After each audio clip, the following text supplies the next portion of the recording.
ಅಪ್ಪ ಇಲ್ಲಿವರೆಗೂ ಬಹಳಷ್ಟು ಪುಸ್ತಕಗಳನ್ನು ಬರೆದಿದ್ದಾರೆ. ನಿಮಗೆ ಅತಿ ಮೆಚ್ಚಿನ ಪುಸ್ತಕ ಯಾವುದು?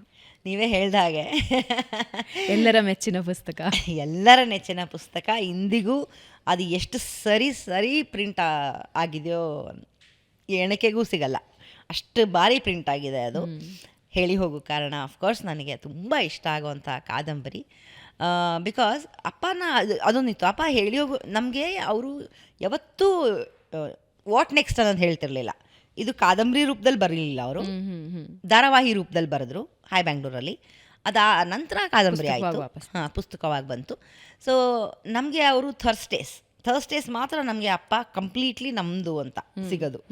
ಬುಧವಾರ ಪತ್ರಿಕೆ ಹೋಗೋದು, ಸಾಯಂಕಾಲ ನಮಗೆ ಗುರುವಾರ ಸಾಯಂಕಾಲ ನಮಗೆ ಅವರು ಊಟಕ್ಕೆ ಕರ್ಕೊಂಡು ಹೋಗೋರು. ಆವಾಗ ಏಟ್ರಿಯಾ ಹೋಟೆಲ್ ಇತ್ತು, ಏಟ್ರಿಯಾ ಹೋಟೆಲಿಗೆ ಕರ್ಕೊಂಡು ಹೋಗೋರು. ಅಲ್ಲಿ ನಮಗೆ ಎಲ್ಲರಿಗೂ ಹಿಮವಂತಂಗೆ ಏನಾಗುತ್ತೆ, ಈ ಪ್ರಾರ್ಥನಾಗೆ ಏನಾಗುತ್ತೆ, ಊರ್ಮಿಳೆ ಏನು ಮಾಡ್ತಾಳೆ, ದೇವಶಿಶು ಏನು ಮಾಡ್ತಾನೆ, ಈ ಥರದ್ದೆಲ್ಲ ಒಂದಿಷ್ಟು ರಾಶಿ ಪ್ರಶ್ನೆಗಳ, ಕಸೂತಿ ಕಾವೇರಮ್ಮ ಎಲ್ಲಿ ಹೆಂಗೆ ಬರ್ತಾಳೆ ಅಂತ.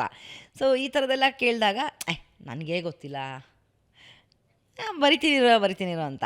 ನಾನು ರವಿ ಬೆಳಗೆರೆ ಅವರು ಯಾವಾಗಾದ್ರೂ ಹಿಂಗೆ ಪರ್ಸ್ನಲಿ ಸಿಕ್ಕಾಗ ಕೇಳಬೇಕು ಅಂತ ಅನ್ಕೊಳ್ತಿದ್ದೆ. ಹಿಮವಂತನಿಗಿಂತ ಚಂದ ಪ್ರೀತಿಸೋರು ಯಾರಾದರೂ ಸಿಗೋದಕ್ಕೆ ಸಾಧ್ಯ ಇಲ್ಲ, ಆತನಿಗೆ ಹಿಂಗಾಗಬಹುದು ಅನ್ನೋದಾದ್ರೆ ಯಾರಿಗೂ ಹಿಂಗೂ ಆಗ್ಬಹುದು ಅಂತ ಕೇಳಬೇಕು ಅಂತ ಅನ್ನಿಸ್ತಿತ್ತು. ಅದೇ ಅಪ್ಪ ಹೇಳೋರು, ಅಪ್ಪ ಇದರಲ್ಲಿ ನಿಮಗೆ ನೆಚ್ಚಿನ ಪಾತ್ರ ಯಾವುದು ಅಂತ ನಾನು ಕೇಳಿದೆ ಒಂದು ದಿವಸ. ನನಗೆ ಹಿಮವಂತ ಇಷ್ಟ, ಆಫ್ಕೋರ್ಸ್. ಪ್ರಾರ್ಥನಾ ಕೂಡ ಇಷ್ಟ ನನಗೆ, ಯಾಕಂದರೆ ಆಗಿನ ವಯಸ್ಸಿನ ತೊಳಲಾಟ, ಅವಳಿಗೆ ಏನೂ ಇಲ್ಲದೆ ಇರೋ ಅವಳಿಗೆ ಒಂದು ಡೈವರ್ಷನ್ ಆಫ್ ದೇವಶಿಶು ಪ್ರಾಬಬ್ಲಿ ಆಗ್ಬೋದು. ಸೊ ಒಂದು ಹುಡುಗಿಗೆ ಹಿಂಗೂ ಆಗಕ್ಕೆ ಸಾಧ್ಯ ಇದೆ.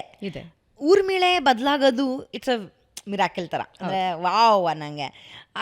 ಬಿಂದಾಸ್ ಹುಡುಗಿ, ಅವಳು ನೋಡಿದ್ರೆ ಪ್ರಾರ್ಥನಾಗಿ ಹೋಗ್ತಾಳೆ, ಪ್ರಾರ್ಥನಾ ಊರ್ಮಿಳೆ ಆಗೋಗ್ತಾಳೆ. ಸೊ ಹಾಗೆ ಇದ್ದಾಗ ನಾನು ಕೇಳ್ತಾ ಇದ್ದಾಗ ಅವರು ಅದನ್ನೇ ಹೇಳೋರು, ಇದು ಎಲ್ಲವುದು ಹಿಮವಂತ ಆಗ್ಬೋದು, ದೇವಶಿಶು ಆಗ್ಬೋದು, ಪ್ರಾರ್ಥನಾ ಆಗ್ಬೋದು, ಊರ್ಮಿಳೆ ಆಗ್ಬೋದು, ಕಸೂತಿ ಕಾವೇರಮ್ಮ ಆಗ್ಬೋದು, ರಸೂಲ್ ಜಮಾದಾರ್ ಆಗ್ಬೋದು, ಇದಿಷ್ಟು ಪಾತ್ರ ನಾನೇ, ಇದಿಷ್ಟು ಅನುಭವಿಸಿರೋದು ನಾನೇ.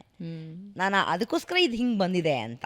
ಸೊ ಆ ಕಾದಂಬರಿನ ಅವರು ಅವ್ರದ್ದೇ ಜೀವನ ಕಥೆನ ಅವರು ಒಂದೊಂದು ಶೇಡಲ್ಲಿ ಬರ್ಕೊಂಡು ಹೋಗ್ತಾರೆ. ವಂಡರ್ಫುಲ್.